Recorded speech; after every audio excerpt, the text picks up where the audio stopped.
Bueno, queridos hermanos y hermanas, me alegra volver a recibirles en nuestra clase de liderazgo.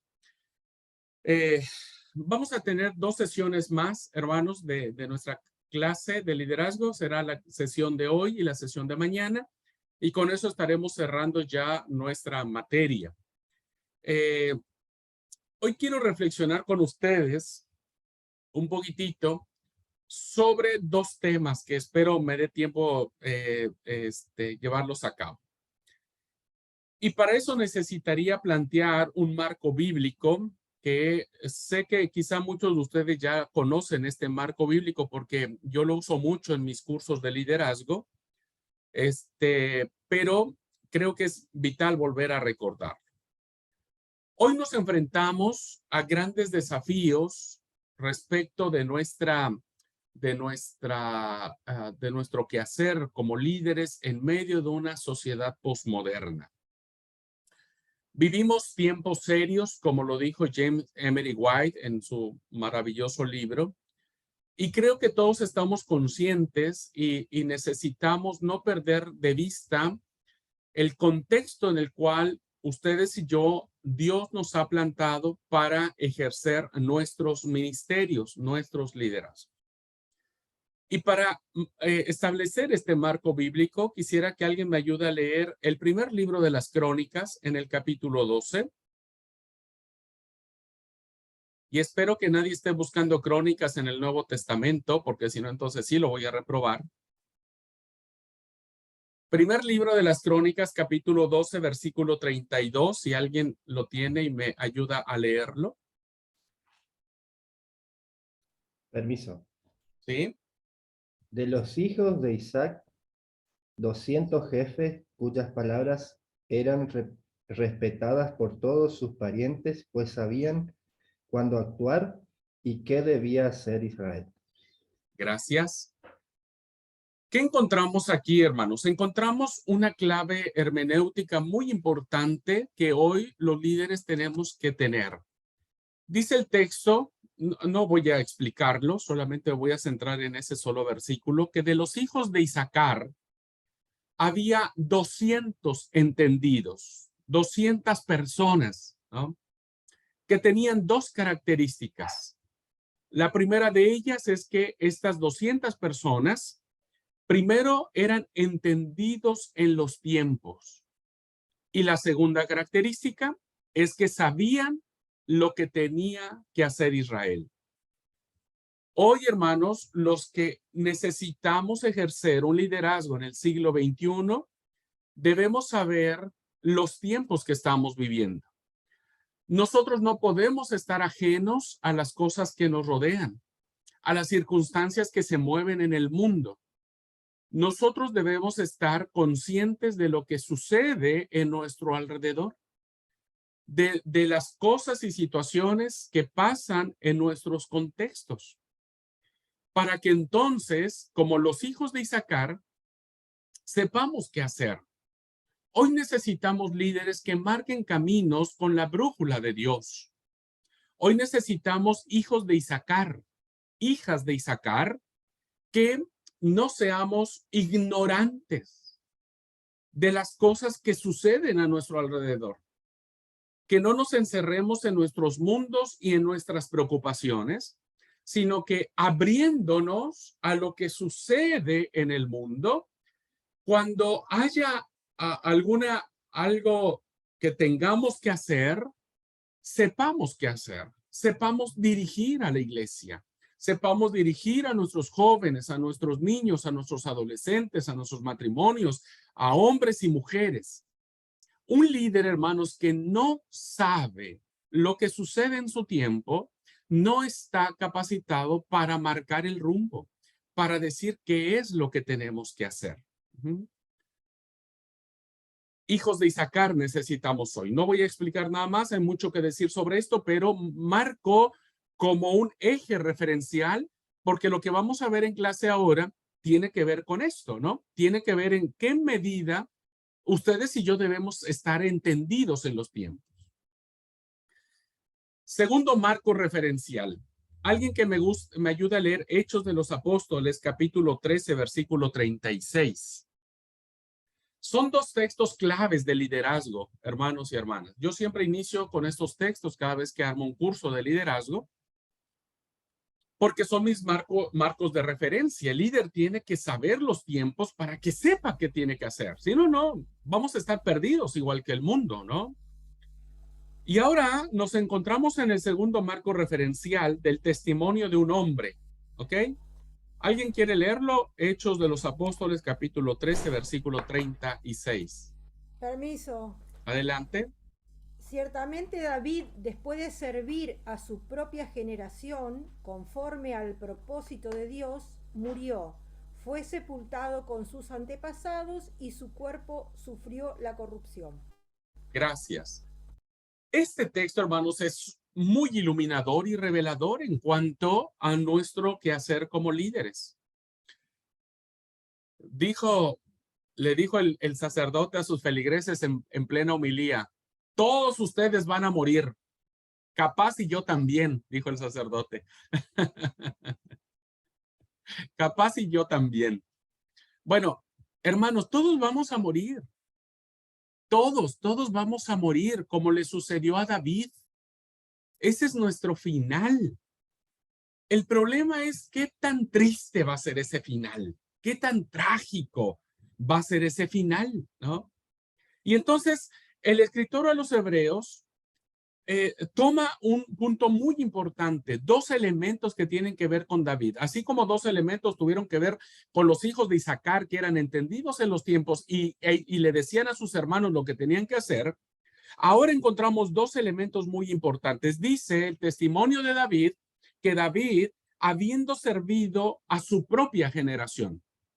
David, hermanos, fue puesto en ese momento de la historia. Ajá. ¿Pudo haber nacido en la época del patriarca Abraham? Claro que sí. ¿Pudo David haber nacido en nuestra época? Sin duda. Sin embargo, David nació en el momento preciso, en el tiempo correcto y en las circunstancias que Dios quiso que naciera, porque David entendió que su vida, su ministerio, tenía que ir en función de servir a su generación. Un líder, hermanos, que no entiende que ustedes y yo estamos en este momento de la historia, bien o mal, chueco derecho, nos ha tocado vivir los que somos mayores de 40 años, somos del siglo pasado, somos la bisagra, somos una generación bisagra, ¿no? Brenda creo que no, Brenda ya es del 2000 y largo, pero la mayoría, hermanos, venimos del siglo pasado, ¿no? Somos una generación donde nos hemos enfrentado a un cambio radical de situaciones. Hemos sobrevivido hasta ahora, por la gracia de Dios, a una pandemia, ¿no? Estamos siendo testigos de un montón de situaciones que se están suscitando en nuestro mundo, ¿no? En nuestra ciudad. Y entonces uno puede decir, Dios, a mí me hubiera gustado vivir en la época de, no sé, de los reyes, ¿no? En la época no sé, de José, o en la época de los profetas, qué sé yo. No sé si ustedes alguna vez se han preguntado por qué nacieron ahora, por qué están ustedes aquí en este momento, en este tiempo, en esta generación. ¿Por qué? ¿No? Y porque Dios nos plantó aquí para servir a nuestra generación. Un líder que no está consciente, hermanos, que el tiempo que Dios nos ha puesto para vivir, para desarrollar nuestro liderazgo, y que es aquí donde nosotros tenemos que ejercer nuestros dones, nuestro servicio e impactar al mundo, es alguien que no ha entendido el propósito de Dios en su vida. Hermano y hermana, usted y yo somos personas del siglo XX y del siglo XXI. Que no sé qué tiempo nos queda para vivir, no lo sé. Algún día escribiré la esquela de alguno de ustedes que saldrá en el seminario, y algún día escribirán mi esquela, que también, bueno, lamentamos el sensible fallecimiento del pastor Abraham. Todos vamos a morir. La pregunta es, ¿serví a mi generación? ¿Impacté en este tiempo, no? En este mundo, en este momento de la historia. Impacté de tal manera que estuve consciente de mi responsabilidad en el tiempo que Dios me permitió vivir, ¿o no? Esa es la gran pregunta, ¿no?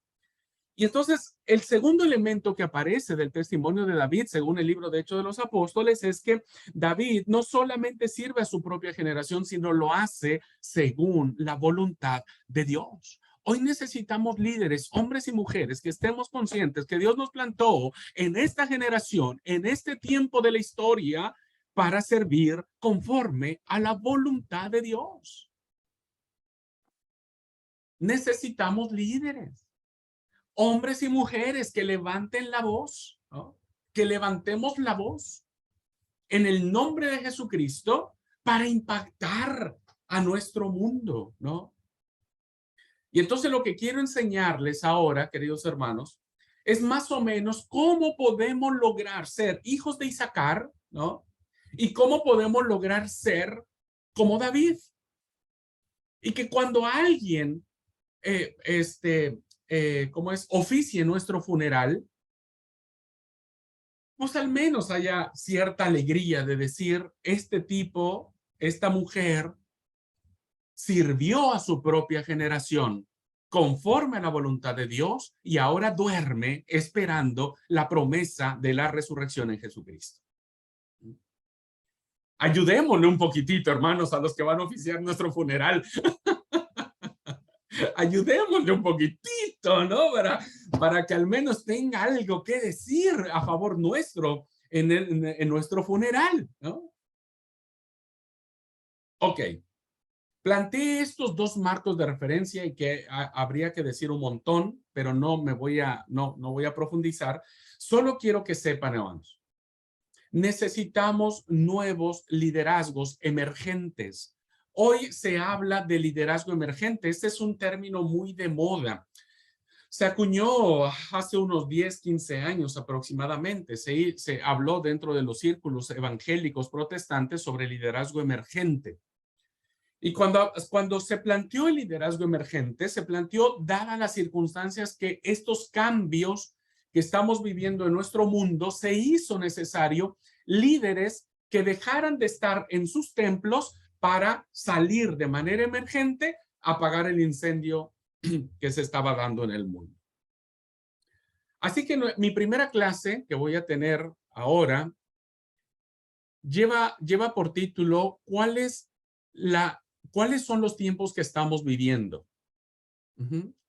Quiero darles un panorama general, completo, total, una radiografía para poder entender los tiempos que estamos viviendo y pedir en el nombre de Jesucristo qué tenemos que hacer, hermanos, qué tenemos que hacer para guiar a la iglesia, para guiar a nuestros hermanos y hermanas y que les digamos qué es lo que tienen que hacer, como lo hacían los hijos de Isaacar, ¿ok? Voy a compartir la pantalla entonces para guiarme en la clase. Y esta es una clase que seguramente el pastor Manuel y tal vez no sé si el pastor Dante recordará porque es la clase con la que él me recuerda a mí en mi primera llegada a la Argentina, ¿no? Hace algunos años que tuve un primer encuentro para venir a Argentina. Vine a estudiar un módulo de la maestría, ¿no? Que tenía yo. Vine a estudiar a Córdoba. Estuvimos en Carlos Paz hace, no sé, 15 años, creo, más o menos, por ahí.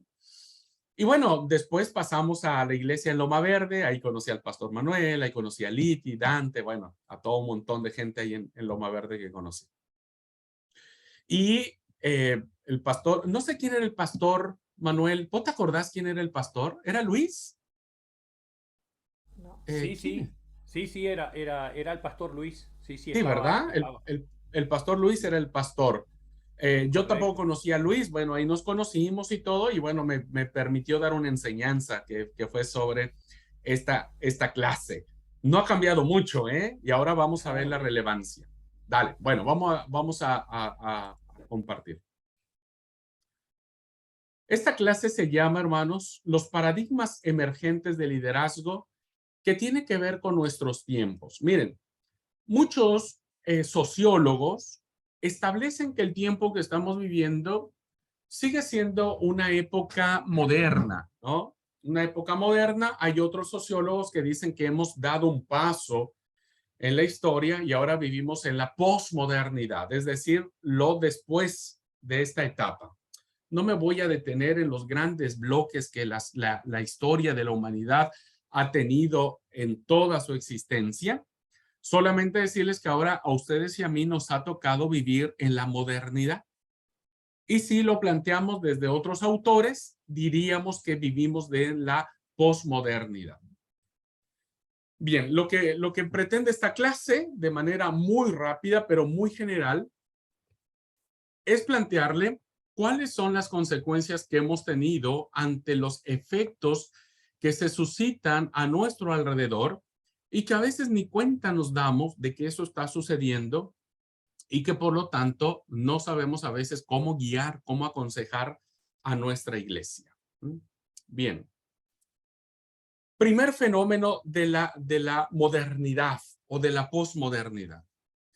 El primero, hermanos, es que vivimos en un proceso de secularización. La sociedad hoy en día, y miren que va de pasos agigantados, pasos agigantados a que cada día la secularización se apodere mucho más de nuestros entornos, de nuestras escuelas, de nuestras relaciones laborales, desde nuestras relaciones comerciales e incluso desde los aspectos de la fe. La secularización es un proceso mediante el cual lo sagrado, lo divino, lo espiritual es quitado del contexto cultural, del contexto social. Antes, por ejemplo, en la Edad Media, que todos sabemos, la Edad Media fue la época del oscurantismo que se le conoció. Si bien es cierto, es una época difícil y demás, que tampoco voy a entrar en detalle, pero lo que se rescata de esta época, hermanos, en la época medieval, la época de la Edad Media, la época del oscurantismo que se le conoce, lo que se rescata de esa época de la humanidad es que por donde usted volteara, donde usted mirara, veía símbolos religiosos. Donde usted entrara, las calles tenían nombres de situaciones religiosas, las iglesias, tanto católicas como después en el Renacimiento hubo muchas iglesias protestantes, todo hablaba de la fe, de la religión, de Dios, las pinturas, las esculturas, el arte, la música, todo tenía como que un ambiente espiritual. Hoy ya no, hermanos. Hoy nosotros, cuando volteamos a nuestro alrededor, vemos muchos símbolos, pero no religiosos, ¿no? Y eso significa que cada día las personas están sacando a Dios de lado y están entronizando, están poniendo en el centro de este mundo al ser humano como parte del universo. Por eso es que hoy vivimos una ola de humanismo profundamente peligroso, hermanos. Hoy hay corrientes humanistas que tratan de establecer en el centro de la historia al ser humano, ¿no? Como el eje de todo, ¿no? Como el eje de atención, como el eje de superación, como el eje del entendimiento del cosmos.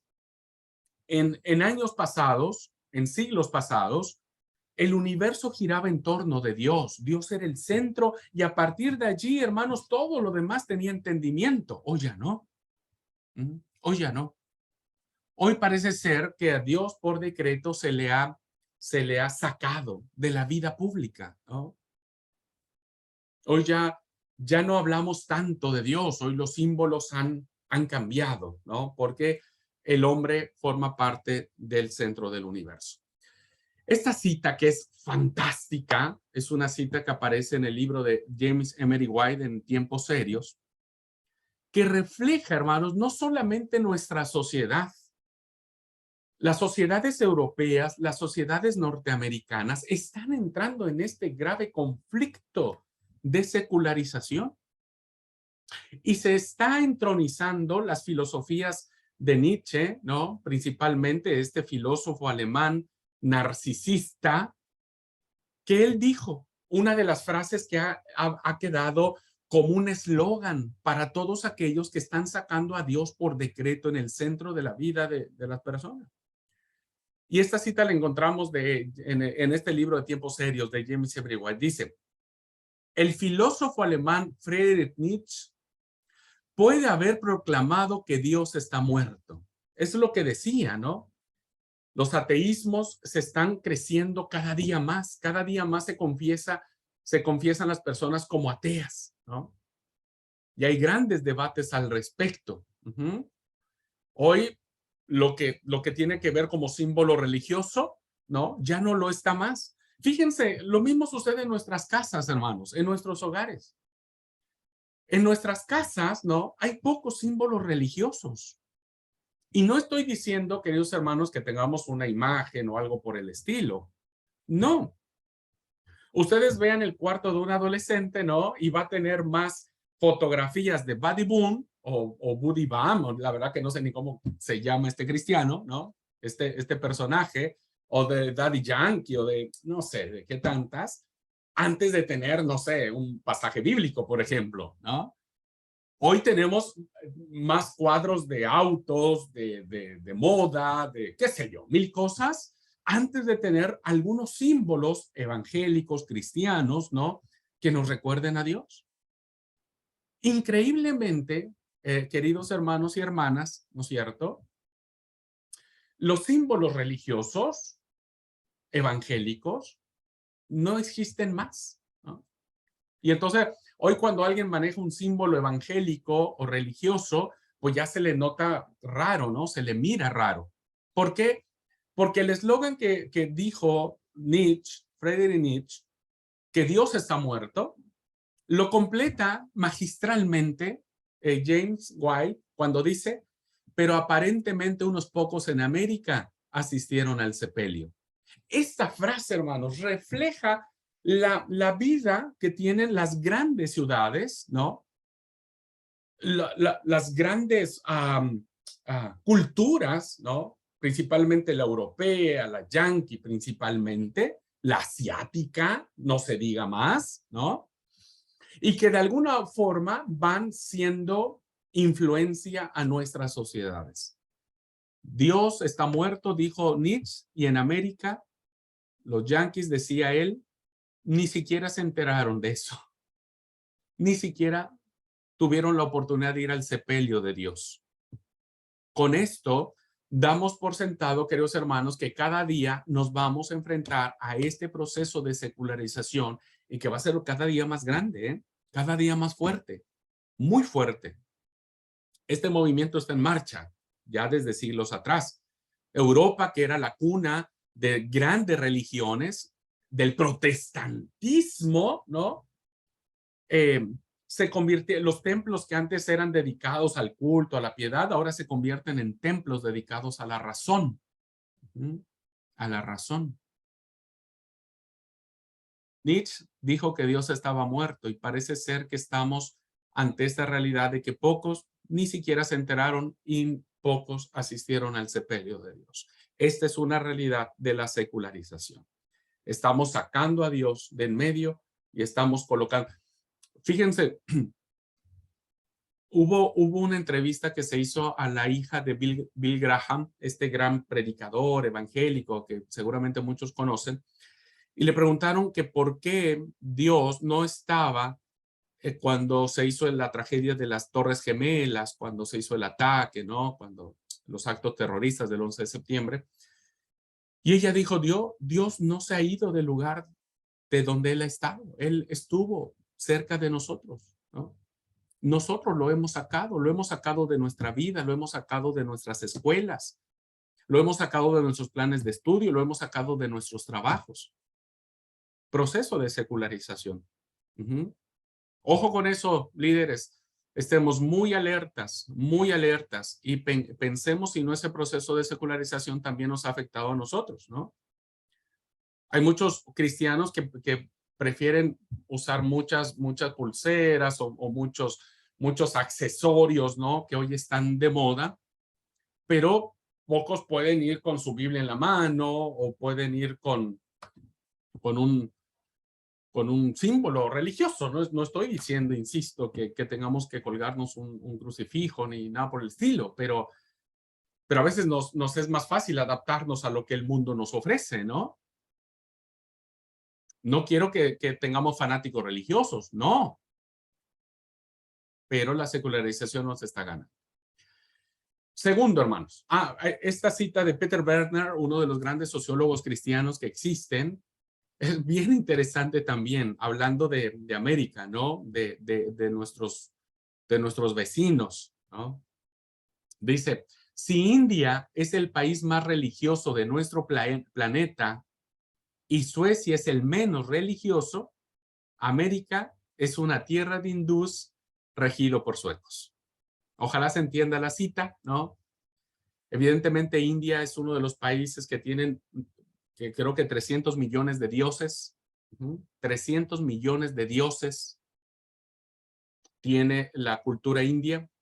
Y los suecos, hermanos, son más ateos, ellos no creen en Dios realmente, hay muy bajo el índice de presencia evangélica y católica en este país de primer mundo. Y entonces este sociólogo dice, pues América, nuestro contexto, ¿no? Es una tierra que tiene muchos dioses, que cree en muchas cosas, que tiene muchas religiones, ¿no? Pero que lo vive sin mayor compromiso, como los suecos. Secularización. Segundo, tenemos un problema de privatización, hermanos, de la fe. Este es un segundo fenómeno de la modernidad. Es permitido que la fe sea abrazada de forma privada. Está bien, vos crees como quieras, ¿no? Pero eso debe permanecer allí, en privado, en lo oculto, ¿no? Y no debe ser mostrado de forma pública, de forma aparente, de forma abierta, perdón, ¿no? Entonces nosotros podemos ser muy buenos cristianos en el templo, pero poco podríamos, por ejemplo, cantar una alabanza o ir cantando una alabanza en un centro comercial, por ejemplo. Me pasó no sé cuándo, estos días. Yo por lo regular me encanta cantar, ¿no es cierto? Me encanta cantar.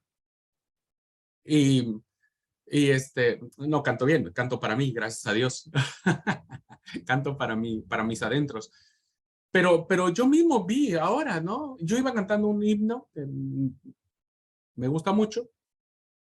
Y cuando entré al súper, para comprar algunas cosas, dejé de cantar. Y entonces es más fácil en un centro comercial cantar una canción de Pimpinela, por ejemplo, ¿no?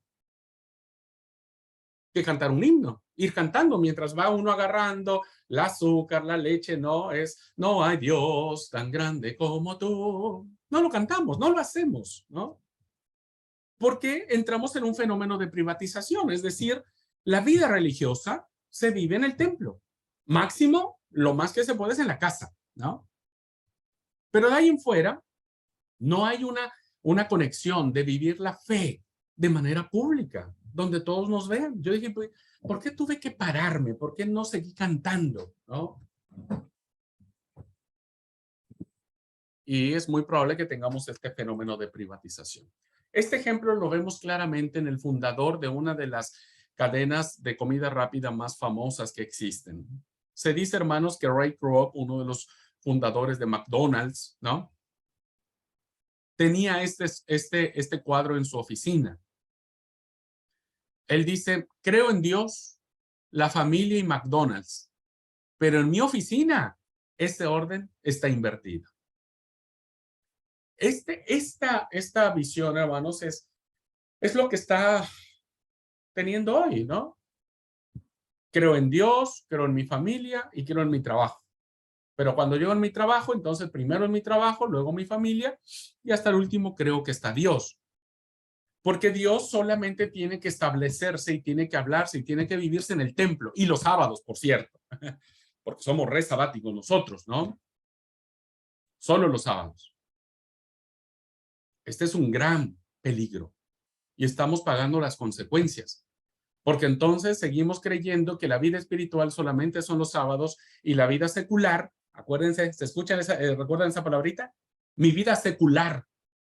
Pues viene de eso, del proceso de secularización. Mi vida secular es diferente. Mi vida espiritual no. Es en la iglesia, ahí sí, canto, oro, soy re piadoso, pero en mi vida secular no. En mi trabajo secular No. Este autor, hablando de la privatización de la fe, dice, la fe cristiana es socialmente un evento irrelevante. Ya no tiene relevancia para muchos círculos, hermanos, ¿no? Para muchas personas la fe cristiana es una, qué sé yo, una idea anticuada, ¿no? De algunos retrógradas ahí, medios loquitos, fanáticos, que todavía adoran a un hombre que se dejó crucificar en una cruz. Hoy la fe cristiana para muchos es socialmente un evento irrelevante, aún si es dentro de su ámbito, de su capillita, ¿no? Qué interesante cómo se entiende y se mira la fe cristiana como algo que ya no es relevante o que es algo de segunda, tercera, cuarta categoría. Punto. Un formalismo social más, ¿no? Es como cuando vienen una pareja a querer casarse, me dice, pastor, queremos que nos case usted por la iglesia. Y siempre les pregunto, ¿ustedes están pidiendo la bendición de Dios como un mero requisito en su lista de quehaceres para su boda? Ustedes hicieron su lista y dijeron, ¿qué necesitamos para nuestra boda? Y necesitamos el salón, necesitamos el vestido, el traje, y necesitamos que la bendición del pastor. Porque a veces hasta la bendición matrimonial la tomamos solamente como un requisito social, ¿no? Porque, bueno, si nos casamos por lo civil, también tenemos que casarnos por la iglesia. Ya es irrelevante, es como cumplir un punto más para que no nos estén molestando, ¿no?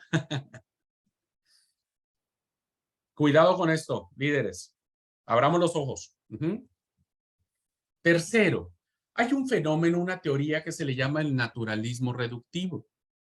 Uno de sus grandes exponentes fue este gran escritor, Carl Sagan, ¿no? Que fue muy influyente en una época de la historia y que muchos todavía mantienen, pero pervive su pensamiento y él dice, Dios no existe, déjense de bromas, Dios no existe, porque solo lo objetivo, solo lo que es real, solo la materia es en lo que podemos creer. Por lo tanto, Dios, si no se puede comprobar, pues no existe, ¿no?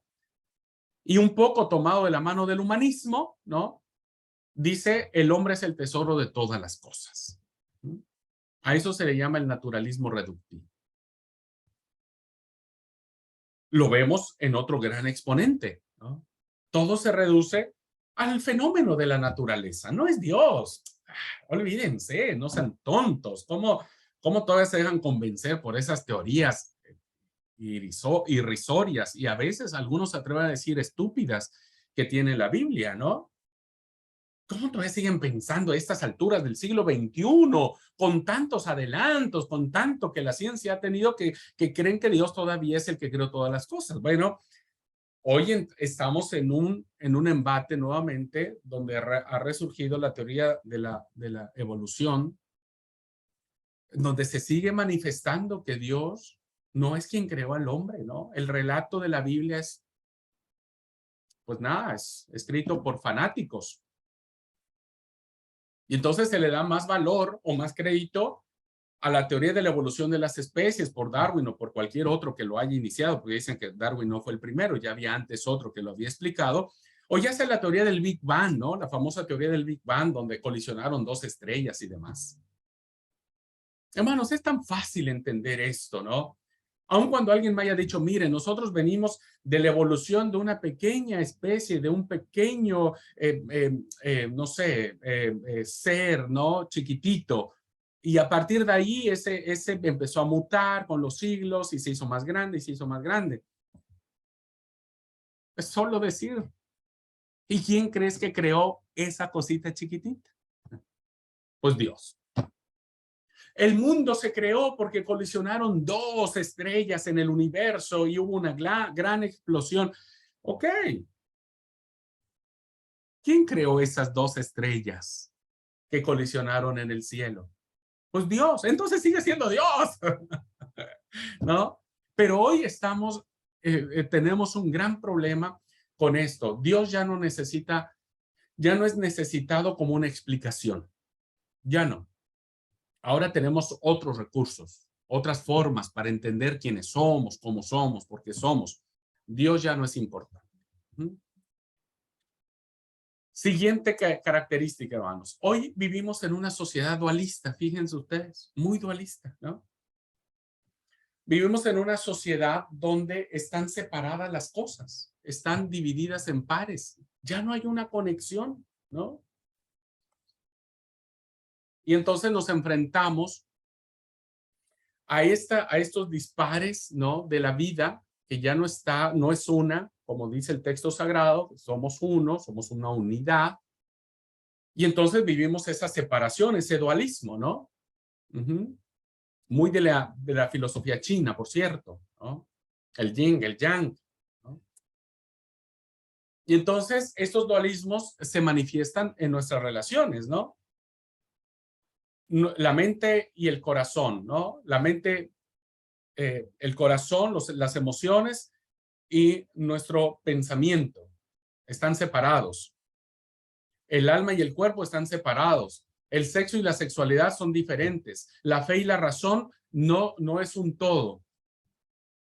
Entonces, evidentemente, hoy nos enfrentamos a muchas personas que nos siguen planteando decir, bueno, vos lo ves desde la fe o desde la razón. Y tienen que ir juntas. Nosotros no somos personas segregadas, somos personas integradas. Pero hay una corriente que insiste en separarnos, hermanos, en separarnos. Y entonces vivimos las cosas, muy una filosofía platónica, aristotélica, mucho de la filosofía griega, ¿no? Donde el alma y el cuerpo son dos cosas diferentes. Entonces, mira, con tu cuerpo, haz lo que quieras.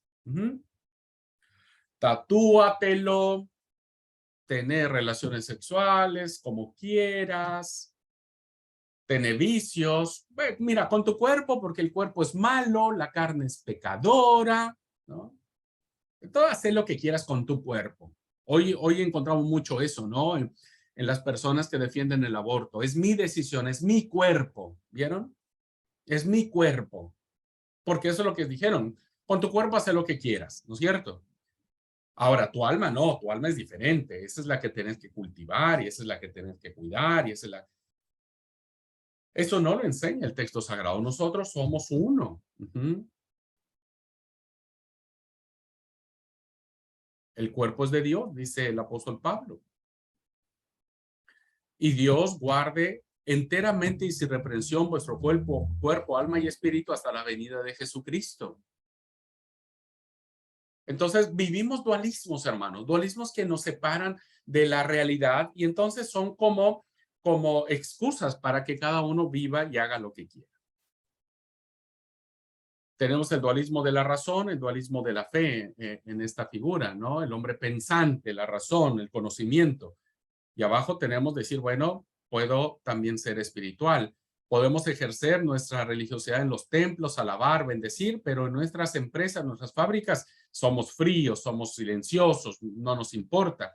Podemos tener iglesias, ¿no? Templos, cualquiera que sea la denominación, pero hoy hay más auditorios, teatros, cines, bares, boliches, antros, etcétera, etcétera.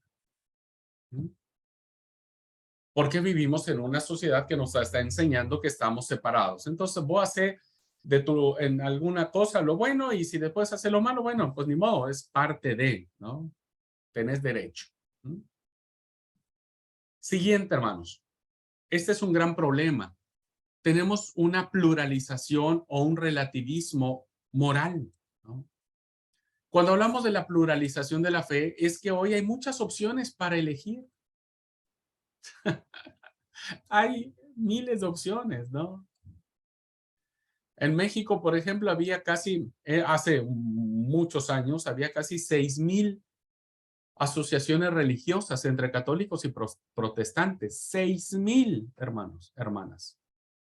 Hoy olvídese, hoy no sé cuántas religiones hay, hablando del mundo católico, del mundo protestante o evangélico, ¿no? En el mejor de los casos. En el peor, hay otras cosas, ¿no? Entonces hoy dicen, mira, todos los caminos nos llevan a Roma, así que puedo ser masón, ¿no? La masonería es buena, así que bueno, le puedo entrar a la masonería, al esoterismo, ¿no? Porque entonces relativizamos la moral.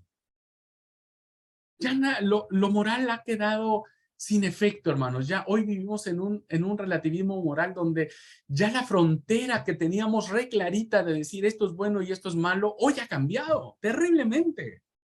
Terriblemente, hermano. Hoy vivimos fenómenos donde la gente a lo bueno le llaman malo, a lo malo le llaman bueno. Siempre ha existido, pero hoy vivimos en nuestra generación esta situación y uno dice, no te puedo creer, no entiendo, no alcanzo a comprender, ¿no? ¿En qué momento saltamos la frontera? Y entonces hay tanta pluralización, ¿no? Que podemos tener clases de meditación trascendental. Hay muchos cristianos que van a clases de meditación oriental. Hay cristianos que usan símbolos del yin y el yang. Hay cristianos que todavía usan el feng shui para acomodar las cosas de su casa, para ver, no, la cama tiene que ir en esta posición para que reciba buenas vibras. Hay cristianos, hermanos, que todavía le atribuyen poderes a plantas, ¿no? Que dicen, mira, esta planta si vos pones en tu casa, ahuyenta las malas vibras. Dejen, por favor, ¿no? Entonces, podemos ser islamistas, podemos ser cristianos, podemos ser evangélicos, podemos ser judíos mesiánicos. En fin, hay una cantidad, hermanos y hermanas, de opciones en el mundo, ¿no? Que hoy le estás tapando el hoyo a una y ya te están abriendo otro y andamos así, ¿no? Los líderes espirituales diciendo, no, esto no está bueno, esto no está bien, esto no está...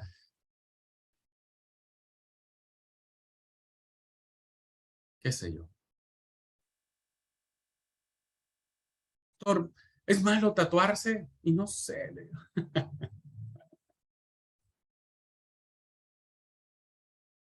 ¿Qué le decís? ¿Vos le decís que no? Ahora explicar. Tenés que explicar.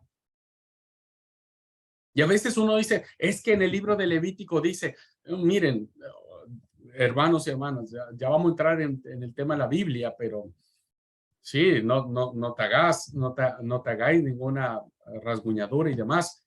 Pero si nos vamos a tener al libro Levítico, el libro Levítico dice, el libro de Levítico también dice que los hombres no tienen que pasarse la rasuradora y tienen que dejarse crecer la barba.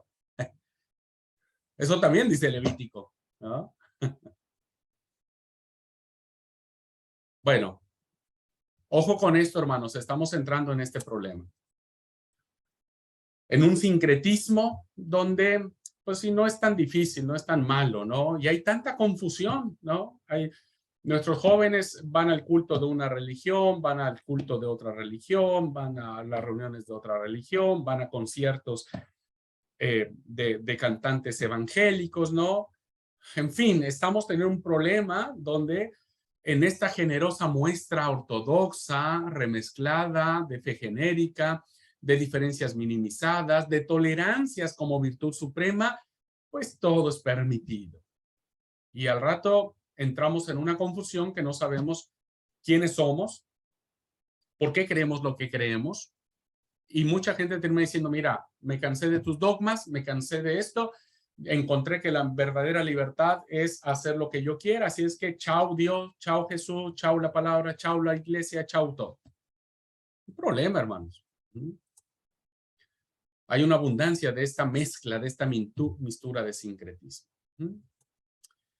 Una consecuencia más. Estamos en una sociedad, hermanos, donde tenemos un individualismo autónomo. Cada quien se rasca con sus propias uñas.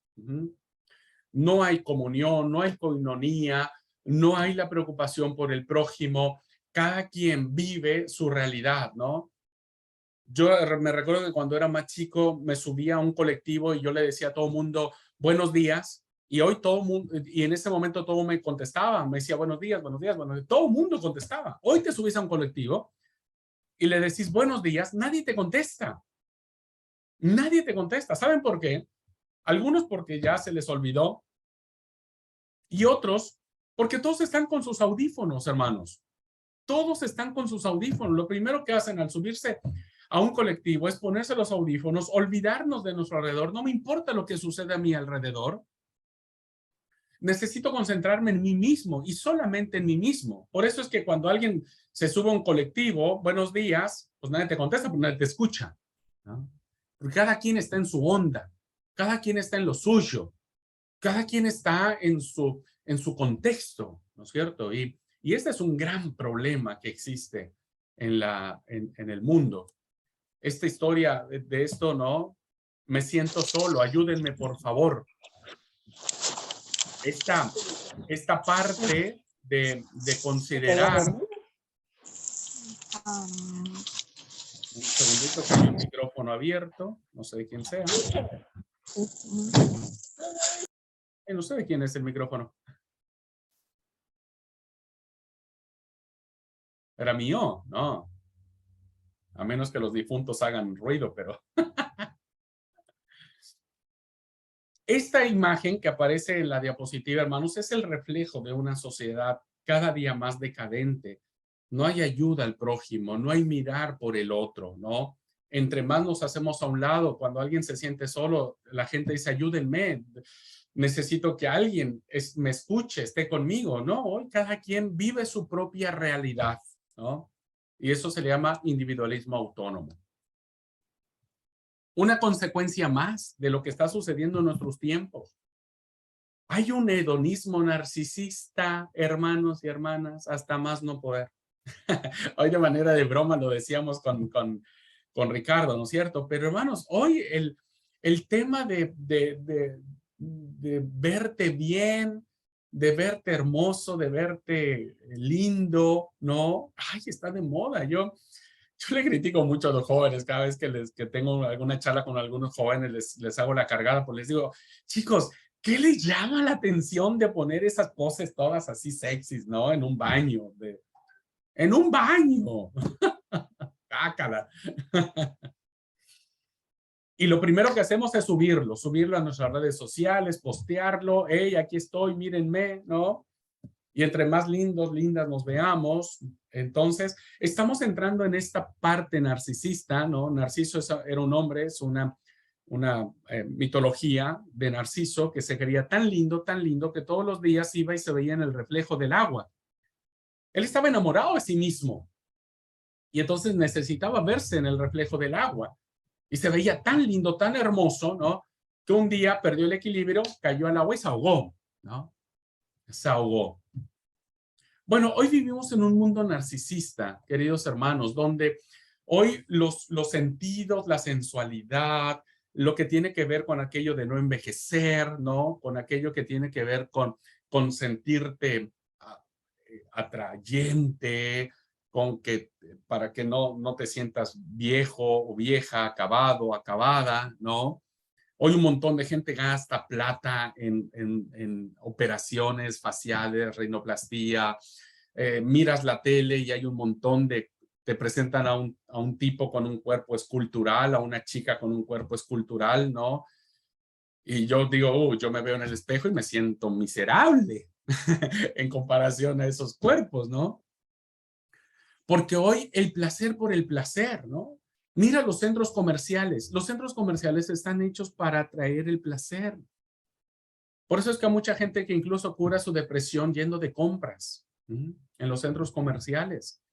Los grandes escaparates, luces, belleza, ropa, todo lo que tiene que ver con belleza, con hacerte sentir bien, ¿no? Hay muchos negocios que dicen aquí, nuestra prioridad es que usted se sienta bien. Claro, porque buscamos lugares donde nos hagan sentir bien, donde nos hagan sentir placer. Y ese es un gran problema de hedonismo narcisista. Hoy nuestros jóvenes viven eso. Hoy nuestros jóvenes, los padres no tienen para comer, pero los jóvenes quieren que les compren ropa de marca, zapatos de marca, que tengan una vida aparente. Hay gente que tiene plata y se le puede dar esos lujos, pero yo digo, a veces mucha gente trata de saciar su soledad con su plata y no siempre funciona. En mi caso funcionaría. Un poco de plata aliviaría mi soledad. No, lo que digo es que no siempre las cosas materiales llenan tu corazón. Dicen que el dinero siempre es importante, pero no en un estado narcisista o hedonista. Hermanos, estamos en un grave problema de globalización. La globalización es el mal de nuestros días. Hoy estamos a un clic de distancia de lo que sucede en China, en Ucrania, en Rusia, ¿no? En Asia, en Tailandia, en Canadá, en el Polo Norte, qué sé yo. Hoy vivimos en un mundo globalizado. ¿Qué quiere decir esto, hermanos? Que usted camina por las calles de Buenos Aires y es como si caminara por las calles de Nueva York o las calles de París o las calles de Londres o las calles de México. Porque ve lo mismo, ve Coca-Cola a todos lados, ve Starbucks, ve McDonald's, ve autos, edificios coloridos. No hay mucha diferencia, ¿eh? No hay mucha diferencia. ¿Por qué? Por el fenómeno globalizador. Quizá nosotros no lo vivimos. Yo vivo aquí en El Dorado, hermanos, mi chacra aquí. No hay mucha globalización. Pero olvídese. Lo que nosotros vivíamos en nuestra chacra hace 30 años, no lo estamos viviendo hoy, ¿no? Hoy hay más herramientas, más maquinarias que hace 30 años. Arábamos con yunta de bueyes. Hoy tenemos máquinas. ¿Debido a qué? A la globalización. La misma máquina que usan en Brasil, en Canadá, en Estados Unidos, que importan de Rusia, pues la misma que está en nuestra chacrita, ahí tratando de cosechar, ¿no? El fenómeno de la globalización afecta a todos, hermanos. Y no solamente impacta en lo bueno, pues también impacta en lo malo. Entonces, cuando hablábamos de la secularización en América, pues también debemos saber que va a impactar en nosotros hoy. Y en esta imagen, ¿no? Muy dolorosa, pero muy realista. El fenómeno de la globalización llega al punto de que algo como una cadena comercial que está en todas partes del mundo, ¿no es cierto? Pues está acabando con nuestra cultura, están imponiendo sus formas, sus maneras, ¿no? Y en esta caricatura dice el exterminio de nuestros indios. ¿Por qué? Porque ahora los valores que afectan las grandes potencias por el fenómeno de la globalización, pues ahora casi queremos vestirnos como los franceses o hablamos como los ingleses, ¿no? O queremos vivir una vida como los yanquis. ¿Por qué? Por el fenómeno de la globalización. Y entonces la pregunta es tan congruente y tan impactante. ¿Quién tiene que narrar la historia del mundo, hermanos? ¿McDonald's? ¿Starbucks? ¿El terrorismo? ¿Los yanquis? ¿Los rusos? ¿Los chinos? ¿Quién tiene que narrar la historia del mundo?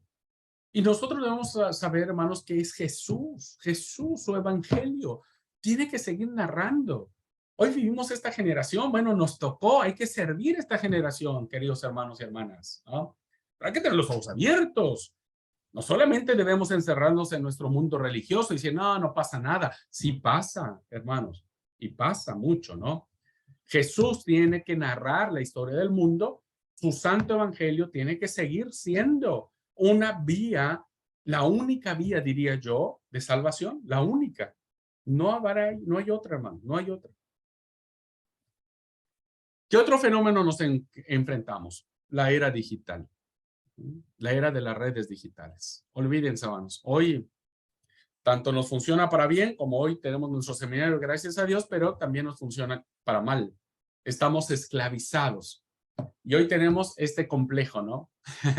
Hoy somos el homo digitalus, ¿no? El hombre digital. Es más fácil que nos dé un infarto porque perdimos nuestro celular a que nos dé un infarto por perder nuestra Biblia. ¿No? Es más fácil que salgamos de nuestras casillas porque nuestro internet está lento que porque alguno de nuestros hijos está pasando un problema. Hoy vivimos en una era digital, hermanos, donde todo ya es por computadora, los trámites, las charlas, las conferencias, los cultos ya son virtuales. Bueno, lo que nos está acercando, ¿no? Afectivamente nos está alejando. Nos está alejando. Y ese es un gran problema. Yo hoy no los puedo ver, hermano. Yo solo tengo mi camarita ahí mirándome yo como loco hablando, ¿no? No los puedo ver porque, bueno, es por el tema de la grabación, para que no se distraigan quienes ven la grabación, si despliego todas las cámaras, etcétera. Me encantaría verlos, me encantaría tener el contacto físico con ustedes, pero no puedo, no se puede. Y tenemos una era digital. Y esto ha provocado que haya una explosión de información terrible, hermanos, terrible, ¿no? Yo tenía un dato acá de hace, a ver si lo encuentro, lo debo tener por acá. Esta explosión de información, queridos hermanos y hermanas, ha hecho que, insisto, estemos a un clic de distancia de aquello que o tanto es bueno como es malo, diríamos, ¿no? Y que evidentemente, pues nos afecta a todos. Miren, les voy a dar la fecha del 2017. No actualicé, la verdad no me dio tiempo, pero fíjense. En 1998 había en Internet 14 millones de páginas pornográficas. 14 millones en el 98 de páginas pornográficas, de todo lo que usted guste y más. 5 años después, en el 2003, se incrementó a 280 millones de páginas pornográficas en Internet. En el 2007, que fue la época donde yo cursé la maestría, había 36 billones de páginas pornográficas desarrollándose en toda la red de Internet. Hoy olvídese, hermanos, olvídese. Hoy hay de todo, no solo pornografía, hay un montón de, incluso de grupos, ¿no? Que incitan al suicidio. Muchos chicos se están suicidando porque hay influencers que los incitan al suicidio. Hermano, ojo con esto, ¿no? Hay un gran problema de la explosión de información en todos los sentidos, tanto buena, pero como mala igual, muy mala. Tenemos pobreza masiva, este es un fenómeno mundial. No debemos perder de vista esto, hermanos. La pobreza está más cerca de nosotros, ojo con esto. Tenemos crisis ambientales, ¿no? Hoy el cambio climático es una realidad, ¿no?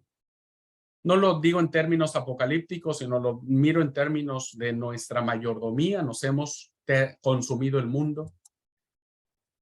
Hemos enfrentado graves problemas como el SIDA, el SARS, el supervirus, ahora el COVID-19, que nos cambió la vida en muchos sentidos. La forma de relacionarnos, ahora ya nos da miedo abrazarnos, saludarnos, compartir un mate, lo que antes nos unía como argentinos, ¿no? Hoy ya no, hoy ya, no, yo no comparto el mate, o cada quien lleva su propio mate. Eso cambia las relaciones, ¿no? Cambia los pensamientos, las formas de ser. Las grandes ciudades están comiéndonos. Vean a su alrededor. Antes, ¿qué decían? No, sí, mi casa, enfrente de mi casa era un terreno baldío, era monte, era chacra. Ahora hay edificios, hay casas, hay calles, hay colonias, hay centros comerciales, hay un montón. Estamos creciendo, hermanos. Y la urbanización es un fenómeno que tenemos que cuidar. Termino la clase diciendo esto, hermanos, con dos ilustraciones muy sencillas, pero muy poderosas. ¿A qué nos conlleva mirar los tiempos? A que hoy el mundo vive una vida secular moderna. Hoy lo moderno es lo fashion. Hoy vivir a la moda vestir a la moda, hablar, comportarnos como nos dictan las influencias de la globalización, es nuestro enchufe, es nuestra energía. Ahí la gente se está conectando, ¿no? Está tomando alimentación y nos volvemos como este conejito, ¿no? Que necesita para girar en ese mundo, en ese sentido de la vida, pues necesita estar conectado a algo, a alguien, principalmente a aquello que la modernidad o la posmodernidad nos está ofreciendo. Esta es la realidad del mundo hoy, hermano. Y a veces, lamentablemente, es la realidad de muchos cristianos también. Y termino con esta otra imagen. Dice, where is my love? Where is my hope? My reason to live. En español es, ¿dónde está mi amor? ¿Dónde está mi esperanza? ¿Dónde está mi razón de vivir? En esto, queridos hermanos, se resume en la totalidad de lo que hoy el mundo está viviendo.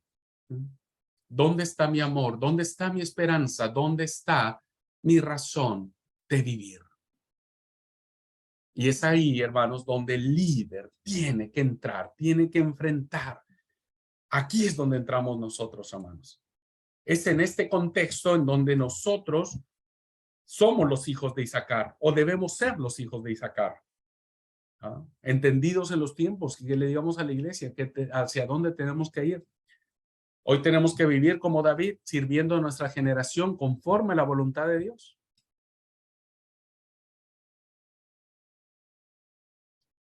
Oye, perdón porque la clase se hizo larga. No quise cortar a la mitad. Quise terminar la clase. ¿Qué les dice todo esto, hermanos, hermanas? ¿Qué les plantea todo esto? ¿Qué desafíos como líderes espirituales nos confronta, nos desafía para ejercer nuestros ministerios? ¿Qué tan conscientes estábamos de esta realidad? ¿Ah? ¿Cómo le estamos mirando y qué acciones estamos haciendo para encararlas? ¿Alguien quiere comentar? Si alguien quiere hacerlo, con todo gusto. Si no...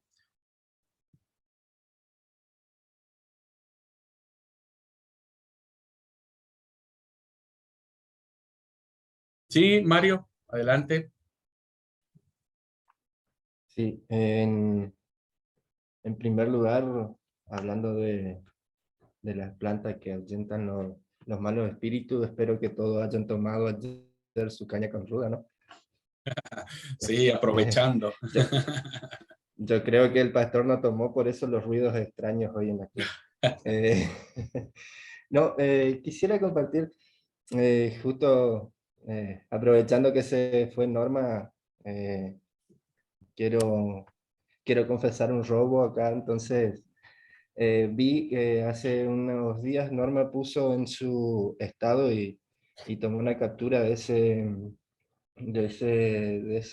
esa frase de Paul Washer, del pastor, que decía: sus hijos irán a la escuela pública y serán entrenados por alrededor de 15.000 horas en pensamientos seculares impíos, y luego irán a la escuela dominical a colorear una imagen del arca de Noé. Creen que eso será suficiente para que ellos estén firmes contra las mentiras que les dicen. Por ahí va un poco relacionado a lo que habíamos hablado, ¿no es cierto? Y me pareció muy interesante y muy real. Por ahí nosotros por ahí en las escuelitas o se les enseña o se les muestra solo pintar y es eso ahí el sábado, y en las casas después no se les enseña nada, ¿no es cierto? Esa 1 hora o 2 horas comparado a la información secular que tienen durante su vida es mínimo, ¿no es cierto? Y por ahí también quería comentar con respecto a lo que usted nos decía del ejemplo que iba cantando y entrar al supermercado, ¿no?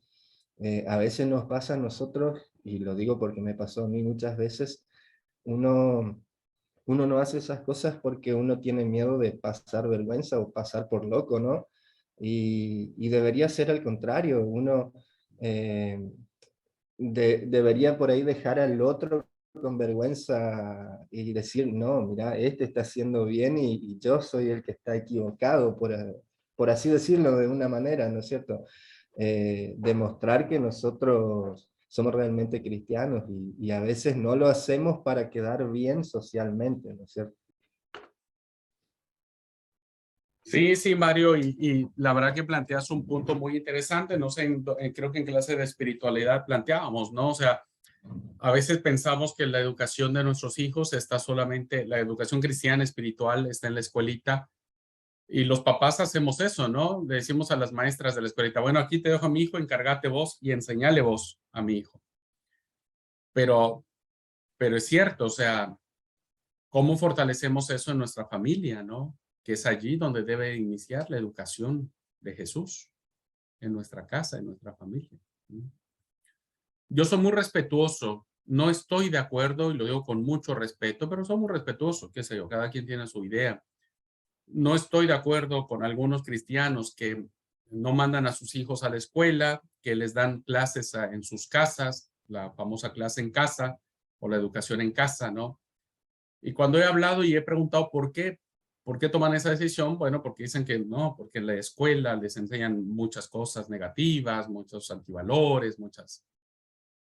Y yo digo, bueno, creo que es una decisión donde estamos perdiendo terreno los cristianos, porque si ese es el caso, pues no salgamos de nuestras casas nunca, hermanos, no resguardémonos, ¿no? Y creo que no, que el cristiano tiene que ir, ¿no? El cristiano tiene que estar, tiene que ser luz y sal, ¿no? Si alguien tiene miedo que en la escuela tus hijos los adoctrinen en otras cosas, ¿qué vos estás haciendo en casa? ¿Cómo estás viviendo tu espiritualidad en casa?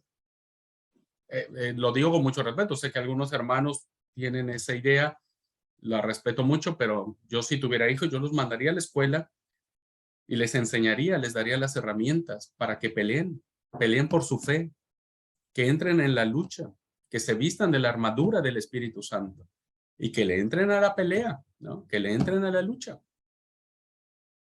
Tal vez saldrán lastimados, tal vez saldrán heridos, pero si uno va con la verdad, creo que Cristo siempre respaldará a su iglesia, no importa la época, no importa.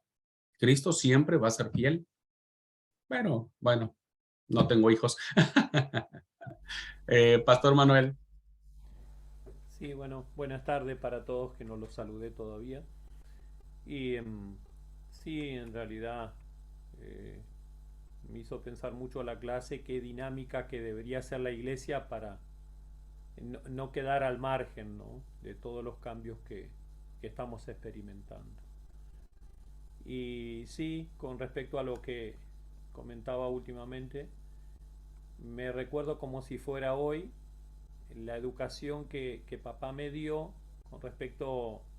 Hoy tuvimos charlas sobre sexualidad en la escuela primaria nosotros y, y los abordajes del docente, yo los tenía muy bien claro que eran equívocos, porque finalmente uno se queda con la educación de la casa, ¿no?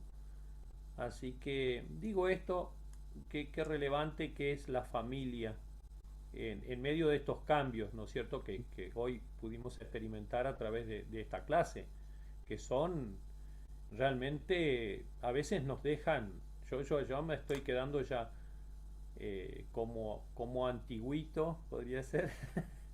Estos Sí, días los sí. adolescentes eligieron una película y yo no la pude ver, después miré algún pedazo y digo, la verdad que esto para mí es un desastre.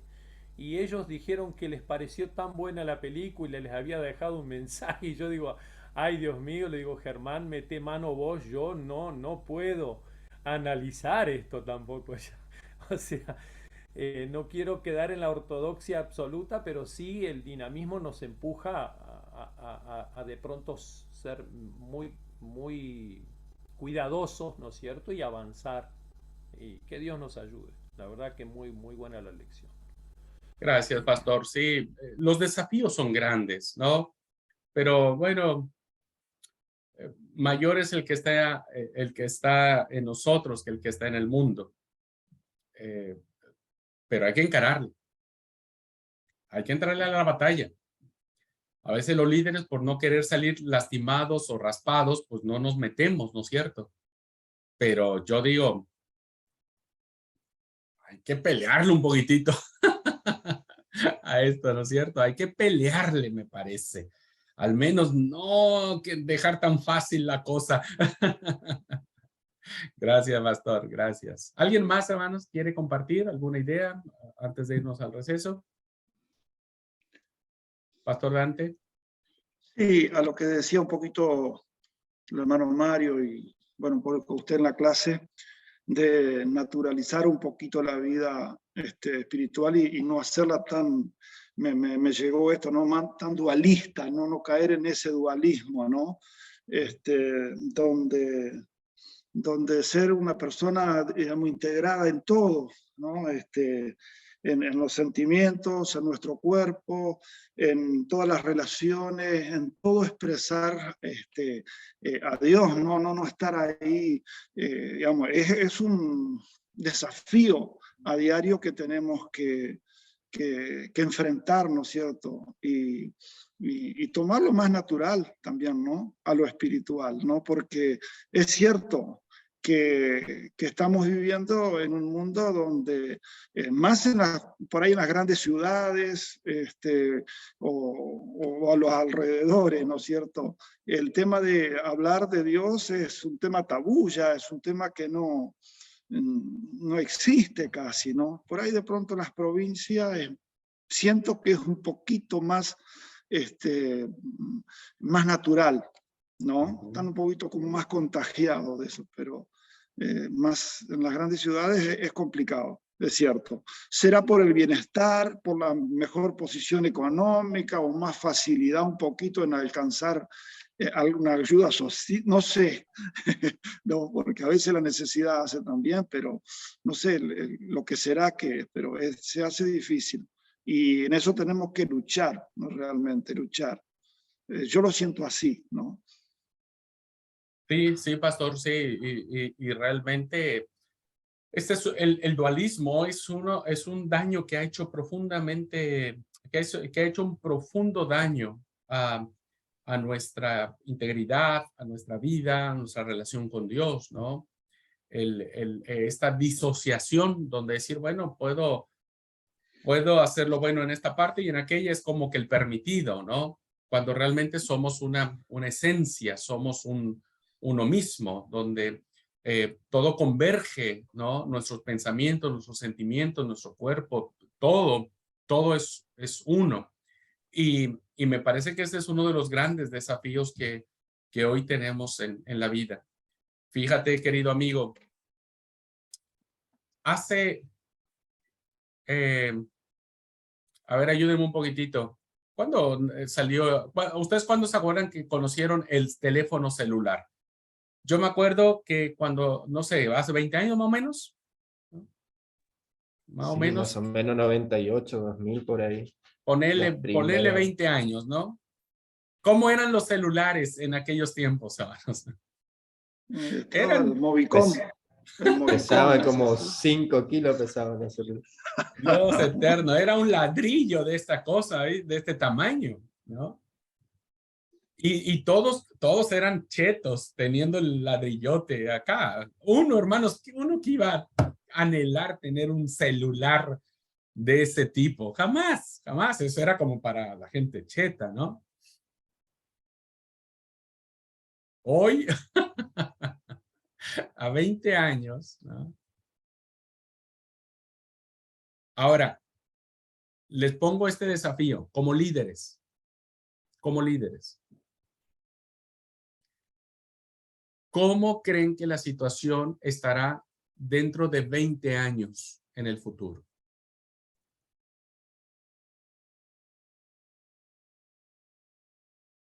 No sé qué va a suceder. Pero si así, hermanos, en estos 20 años que han pasado, puso en ejemplo un celular, solo por una cuestión tecnológica, ¿no? Yo no sé en 20 años qué va a ser, hermanos, no sé. Muchos dicen que es utópico que algún día alguien vaya a vivir a Marte o a la Luna o qué sé yo, no sé, capaz y sí, ¿no? Antes de la resurrección alguien planta mandioca en la Luna y ahí vamos todos a plantar mandioca en la Luna, no lo sé, no sé qué. Hermano, miren, nosotros, pues, como dijo Dante, vivimos en el interior, ¿no? Pero yo vi un reportaje de los inventos que hay en China. Hermano del alma, nosotros estamos acá todavía cazando el aire con lanza. En China ya el aire lo venden en bolsitas, ¿no? Y algún día eso va a venir acá por el efecto de la globalización. Entonces, la reflexión es, el hombre cada día va en una decadencia espiritual. Por eso la última frase, la última foto decía, ¿dónde está mi fe? ¿Dónde está mi amor? ¿Dónde está mi razón de vivir? El mundo está en esa decadencia espiritual. Entre más grande y más gigantes en la tecnología, más pigmeo es en sus valores. Por eso el líder espiritual, hermanos, tiene que estar preparado para esos desafíos. Y tendremos que hacer un seminario y tendremos que hacer otro estudio y profundizar en la palabra y aferrarnos a Cristo y vivir a Cristo y honrar a Cristo y lucharle, hermanos, meternos a la lucha, ¿no?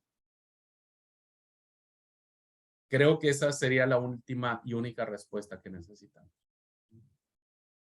Bueno, ¿alguien más?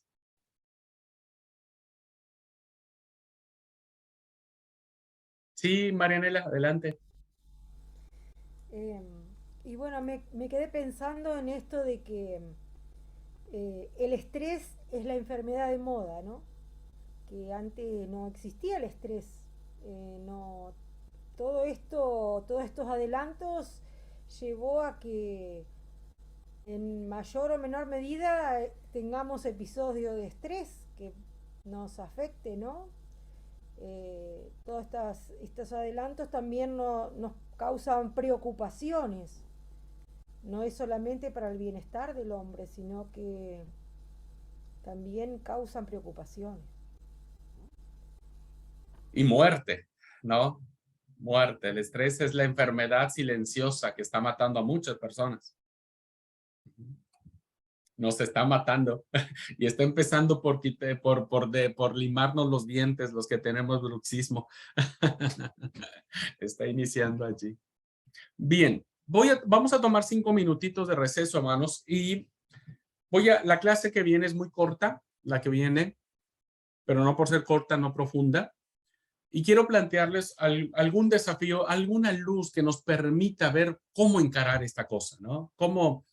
¿Para dónde ir? ¿No? Más o menos, tener alguna propuesta. Quiero plantearles esto. O sea, ya dijimos, bueno, esta es la realidad. Ahora, ¿cómo le vamos a hacer? Ajá. Así que vamos a tomar 5 minutitos, reloj en mano, puntualidad británica. Volvemos y les prometo que a las 7:30 que termine la clase, termino mi clase. ¿Ok? 5 minutitos.